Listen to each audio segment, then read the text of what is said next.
Hey everybody, it's your girl Angie. Welcome back to Kiss My Cheeks TV. Let's jump into Love and Marriage Huntsville. I have some notes, but a lot of this episode is starting to be too much Martel for me. I know he's an executive producer, Carlos, but it's starting to be too much Martel running around in every scene wanting to smear Melanie, try to convince somebody Melanie ain't shit.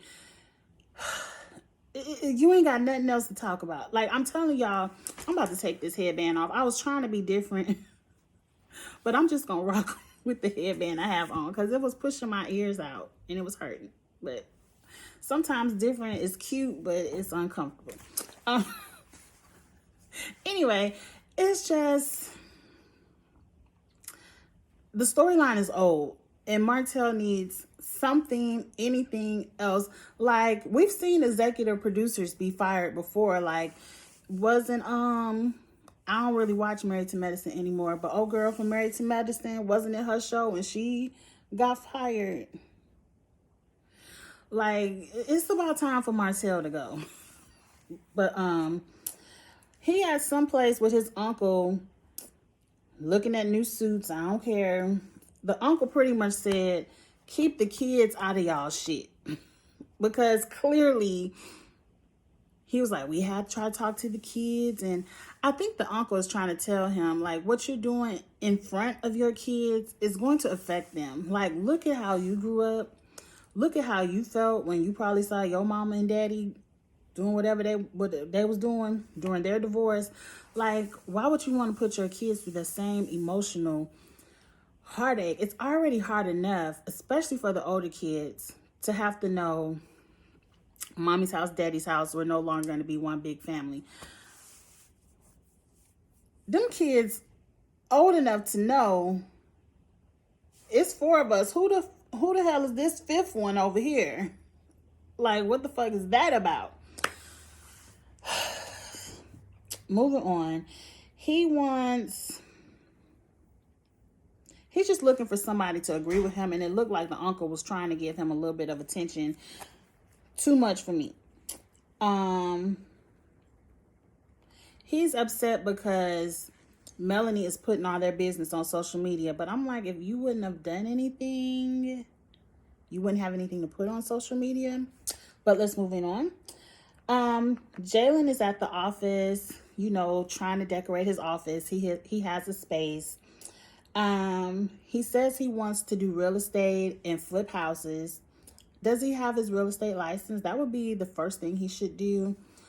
I want to clap my hands for graduating college with zero debt. Kimmy, you did the damn thing. I wish I can do it. College is too damn expensive. I want my son to graduate with zero debt, and I'm looking into doing the Parent Plus loans because I'm like, I already got enough student loans. What's a little bit more? Who cares? What's a little bit more?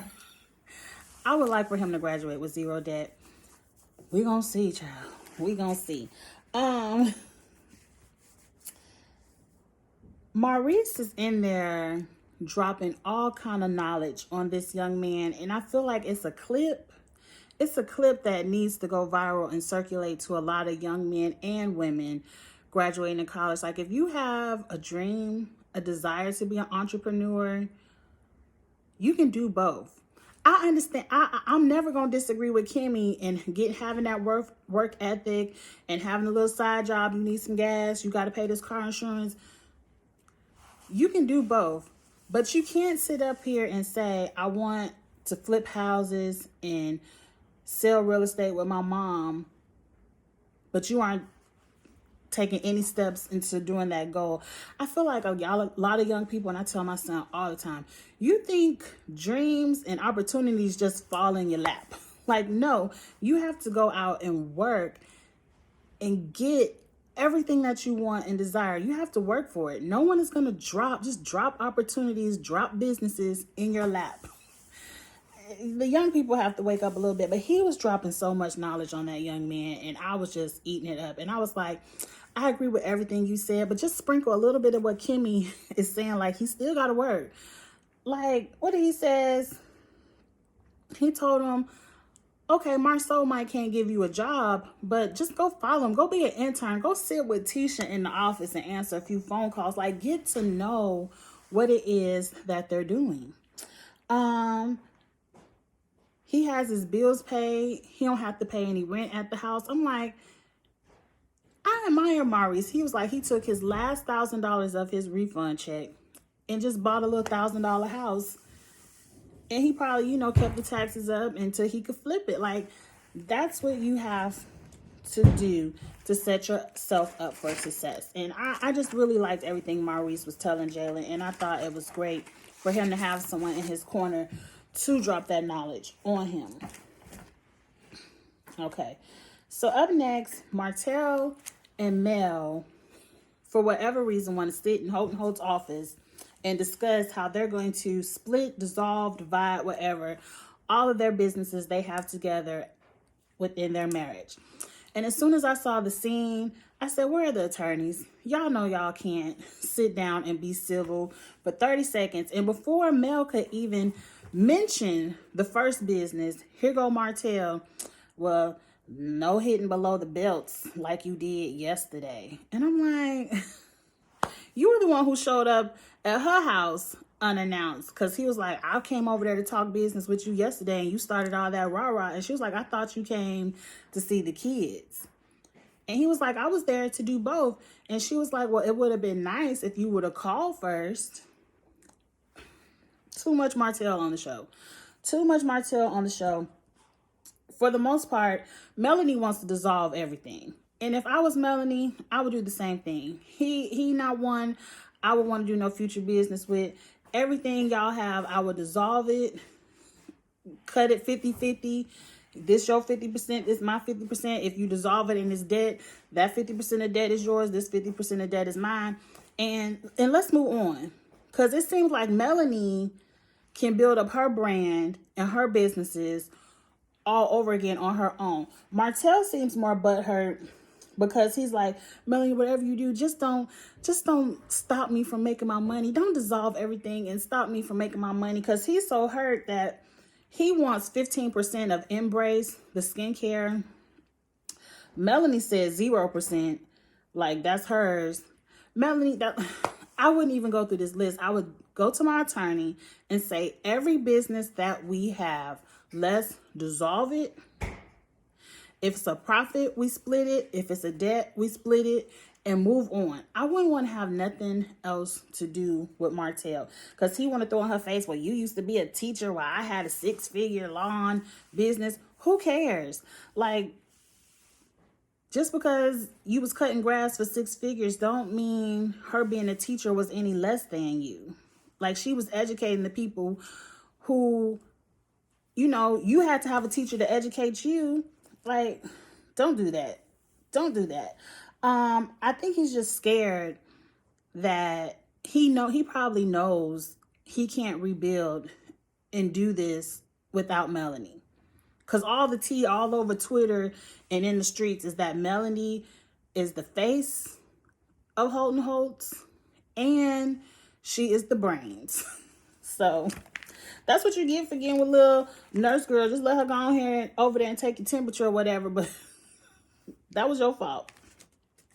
He now wants to throw in his face that he wasn't that bad of a husband because he came home every night. Who gives a fuck if you came home every night at 6, 7 o'clock? If before 6 o'clock you was cheating with Ariane, you wasn't shit. So who cares that you came home every night?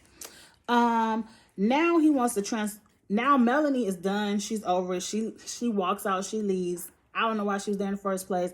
But now he wants to be like, well, let's talk about all the money you transferred out of the joint account into your personal account. I thought that's what we was going to talk about. If that's what y'all was going to talk about, why weren't you talking about it? You was over here talking about any and everything else.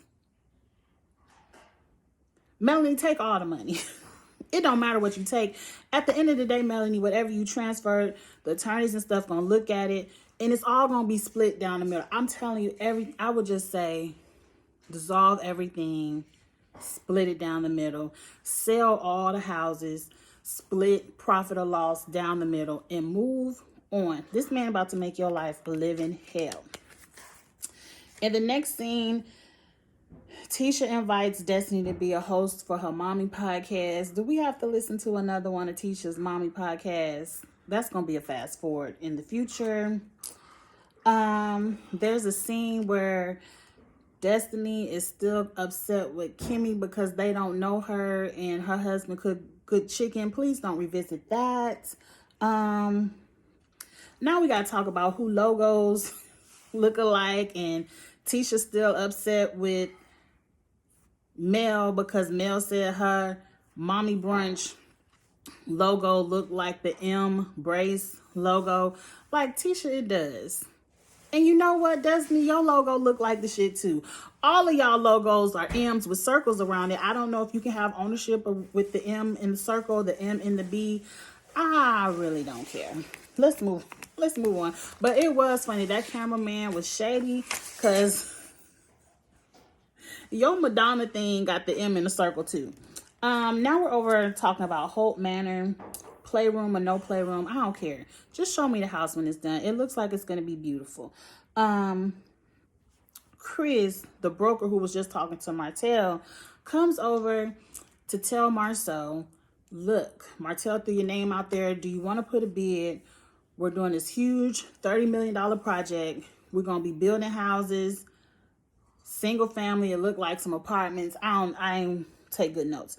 Do you want in? Do you want to put a bid on it or not?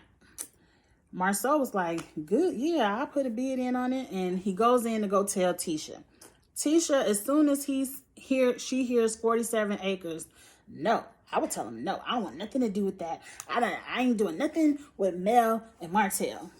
And he was like, not even for 30 million? No, nothing. I'm like, bitch, you stupid. That's why you in the house. That wasn't right. But that's why you in the house cooking and cleaning, girl. Why do they let Tisha do this on TV? Like, they're going to sell the land. It's nothing really to do with them. And to me, if I really wanted to stick it to Mel on his 47 acres, I would want the project so I could make the 30 million, and all they making is the little 250,000 off the sale of the land. But you're the one getting the contract, making the coins, building up the land. That's how you stick it back to Melanie and Martel. But you're just so blind with anger. As soon as somebody says their name, it's like, no, we're not gonna do it. I'm like, bitch, we're about making money.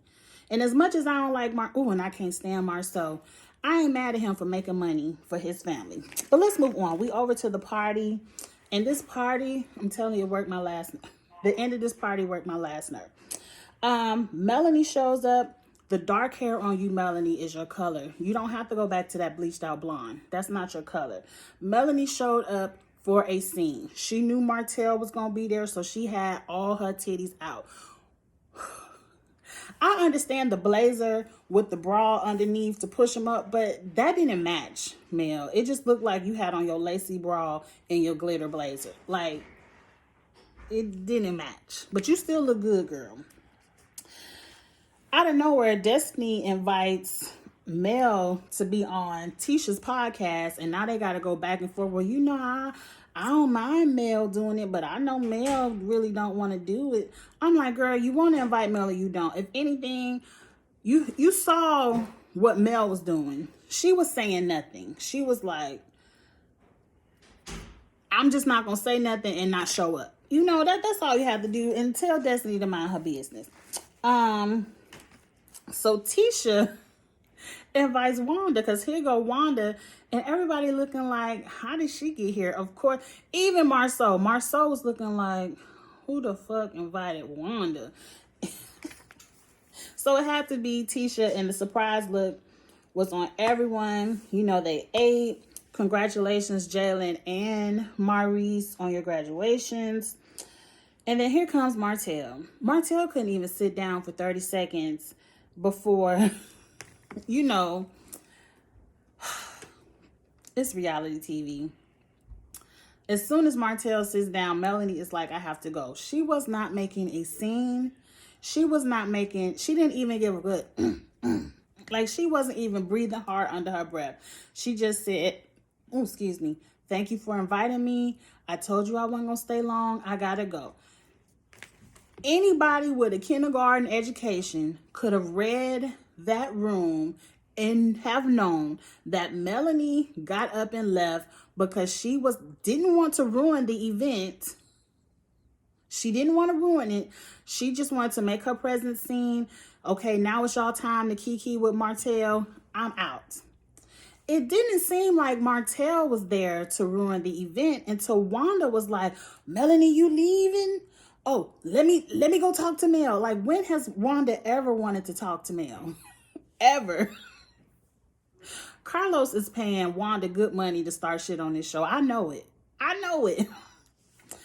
And Wanda was like, come on, girl, I want to talk to you. I know you only leaving because Martel is here. And as soon as Martel hears his name, because I honestly believe Martel would have sat there and minded his business and not made a scene at Jalen's event. But once he heard his name, he was like, oh, reality TV time. Let's go, action.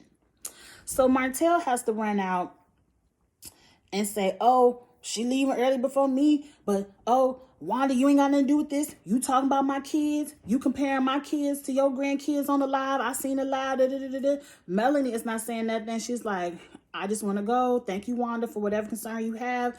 And Destiny is trying to usher Melanie off. And it's just like, why are you arguing? You got the two biggest fools of the show sitting up here arguing. Melanie, I know you can find somebody better. Don't worry about it, girl. We know Wanda because you done found you somebody better, right, girl? Worry about your man at home. Worry about your man at home, Wanda.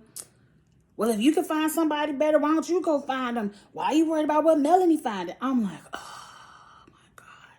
And these two fools are sitting out here in this public place acting a pure fool. I didn't even take good notes because they were just doing want, want, want, want, want, want, want, want, want, want, want, want, want, want, want, want, want. And I was just like, y'all know y'all look like fucking idiots, right? You know this. And for whatever reason,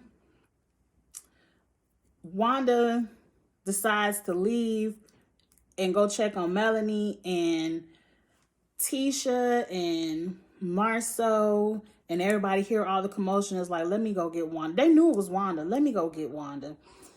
And then we're going to see it next week. Now, before that, there was a scene where Tisha and Kimmy were talking. And she was like, why you have to tell my mom, oh, Tisha must have invited you like you didn't invite her. And she was like, bitch, I didn't invite her. If I wanted Wanda to be here, I would have invited Wanda. You invited Wanda. And bitch, I ain't pay for her plate. How you know I had enough to pay for Wanda's plate? You need to run me $12.95.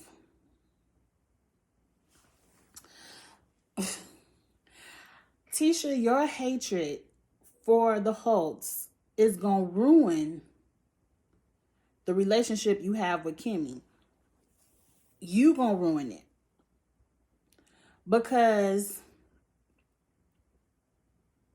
you making an issue with Kimmy that's not really there.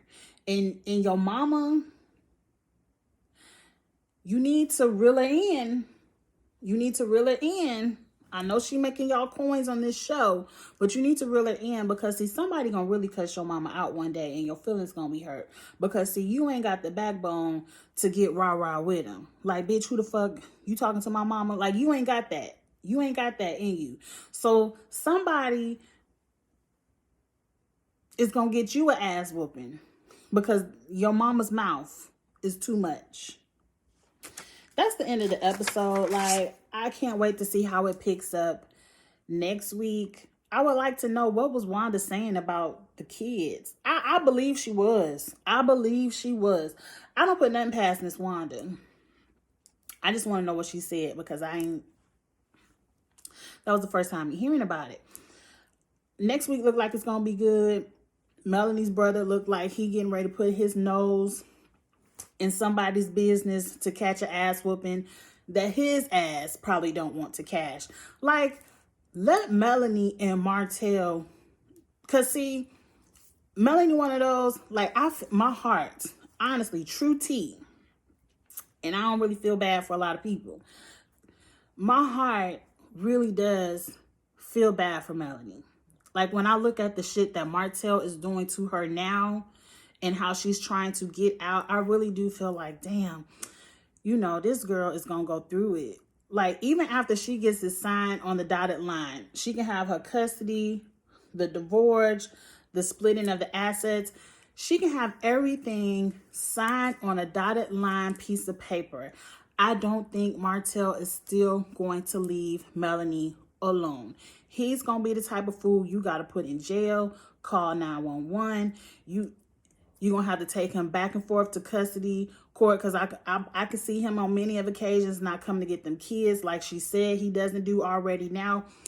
You're going to have to make an example out of him, and you're going to have to teach him and use the authorities to teach him how to interact with you. And it's going to be a long road, Melanie. It's going to be a long road. He don't give a damn about this girl, Ariana. He probably don't give a damn about that little fifth baby he got, because if he gave a damn so much, he would be focusing on them. He would. He cares about the missed money he's going to make with you.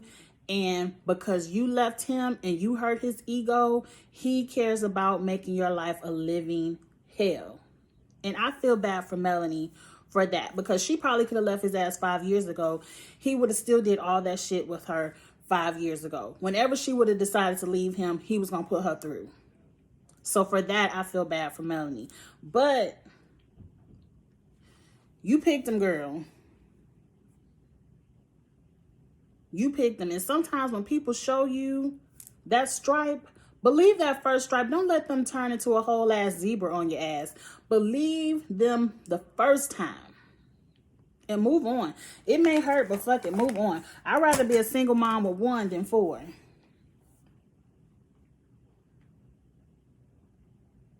I probably shouldn't have said that. I apologize. The babies ain't had nothing to do with it. But Melanie, I see it. I see it. And it's like every time the camera shines on him, Melanie cheated on me first, or Melanie cheated on me too. Why everybody worried about what I did? What about what she did? Oh, she took all the money out of the account. Oh, she did. She took my babies for 2 weeks. Wasn't that the agreement? 2 weeks, 2 weeks, 2 weeks, 2 weeks.